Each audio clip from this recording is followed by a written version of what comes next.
Je voudrais poursuivre cette discussion en commençant tout de suite par Gonzague de Blinière, président de Barclays Private Equity France.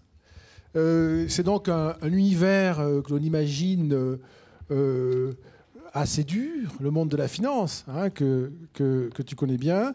Et peut-être peux-tu, le premier, nous apporter ton témoignage ? Bien, merci Dominique. Au fond, en vous écoutant, j'ai l'impression qu'on a un devoir tous commun, chrétiens, catholiques, juifs, athées, handicapés, noirs, blancs, jaunes, c'est de mieux vivre ensemble.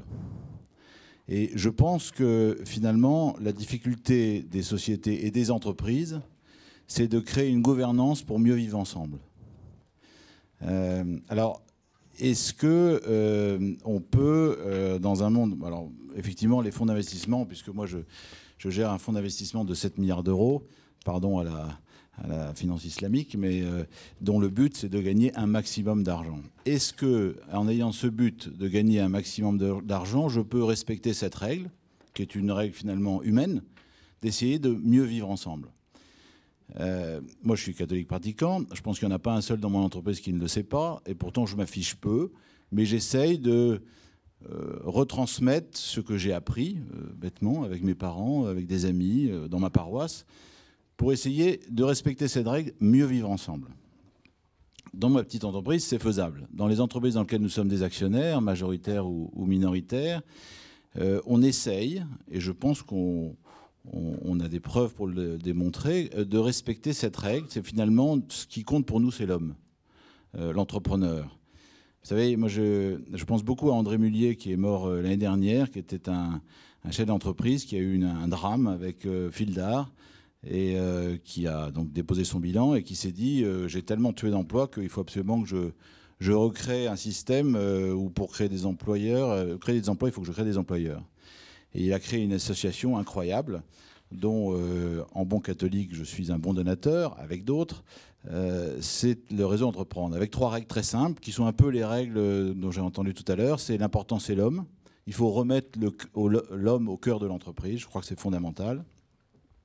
La gratuité, c'est-à-dire qu'il faut avoir des gestes gratuits vis-à-vis des entrepreneurs ou des salariés ou des gens avec qui nous vivons, mieux vivre ensemble.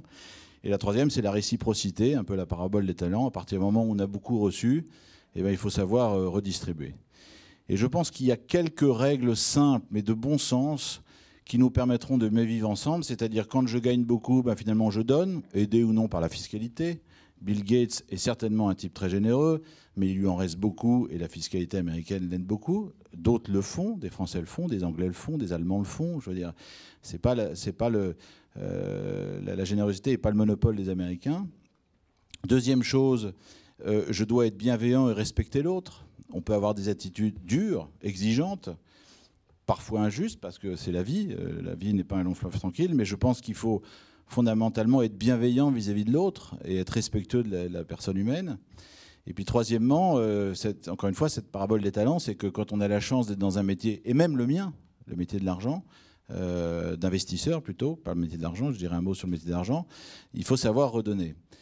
Alors, je ne vais pas être trop long, mais je pense que quand on parle de responsabilité sociale d'entreprise, et j'en ai déjà parlé ici à cette tribune, c'est que je pense qu'il y a un métier qui n'est pas le même métier que les autres, et des entreprises qu'on ne peut pas considérer ou gérer de la même manière que les autres, c'est les entreprises qui font de l'argent avec de l'argent. Pour moi, une banque n'est pas une entreprise comme les autres. Et tant qu'à mon avis, sur cette planète, on considérera que les banques sont des entreprises comme les autres, on va avoir du mal. Parce que c'est des métiers avec des incidences. Encore une fois, on essaye de s'en sortir en essayant de respecter certaines gouvernances, en disant bah, finalement, on va découper les banques en deux, on va mettre les banques des particuliers, où on prend votre argent, on la gère, on vous le protège, etc. Puis la banque d'investissement, finalement, là, on joue. On fait la loterie, on fait des montages financiers, on fait des banques d'investissement, on prend des mandats, enfin, donc un métier très différent. Et je pense que ça ne résoudra pas totalement le problème, parce que finalement, dans ces banques-là, vous avez à la tête une holding qui contrôle les deux établissements. Donc voilà, première règle et premier devoir, il faut que nous vivions mieux ensemble, tous. Alors quand on est un chef de gouvernement, on y réfléchit. Quand on est un chef d'entreprise, on y réfléchit. Et pour ça, il ne faut pas se renier, parce que moi, ma personne, je n'arrive pas à me découper. Je ne suis pas catho le soir et chef d'entreprise le jour. Je ne suis pas bon chrétien le week-end et investisseur d'un fonds d'investissement la semaine. Non, je n'arrive pas à me découper. Je suis une personne, je ne suis pas un individu, je suis une personne avec tout ce qu'il a reçu et tout ce qu'il a envie de donner. Et j'essaie de respecter cette règle. Et je pense que si, alors là je parle pour ma paroisse, si les catholiques respectaient cette règle en disant finalement notre seul devoir c'est d'essayer de mieux vivre ensemble, et bien quand ils sont chefs d'entreprise, ils font des choses extraordinaires comme André Mullier, qui a été un homme qui a marqué quand même ces 25 dernières années dans la philanthropie de l'entrepreneur et qui avait quand même une bienveillance. C'est hallucinant, cette association qu'il a créée avec énormément de chefs d'entreprise se retrouve souvent tous les 2 ans pour faire une manifestation et on sent une espèce de bienveillance naturelle incroyable. Et pourtant, ces gens-là sont patrons, ils prennent des décisions difficiles, ils se retrouvent dans leurs entreprises avec des juifs, des catholiques, des musulmans, bon, voilà. Je pense que c'est une vraie demande. Moi, simplement pour terminer et témoigner d'un investissement que j'ai un peu participé à créer, qui s'appelle la BAC, la Business Angel des cités, où avec Dominique, on avait fait à Saint-Denis un exposé sur la méritocratie, je crois. Quand on va dans les banlieues et qu'on essaye d'aider des entrepreneurs de banlieue à créer leur entreprise, on se rend compte le besoin qu'ils ont de se retrouver dans un environnement d'hommes et de femmes structurés. Vous savez, quand la famille n'est plus là, quand l'État leur paraît très loin, finalement, la seule chose qu'ils demandent, c'est d'être dans une entreprise. Et finalement, cette entreprise devient un peu leur famille. Donc, un chef d'entreprise a une responsabilité colossale dans le mieux vivre ensemble. Voilà. Et je crois que c'est...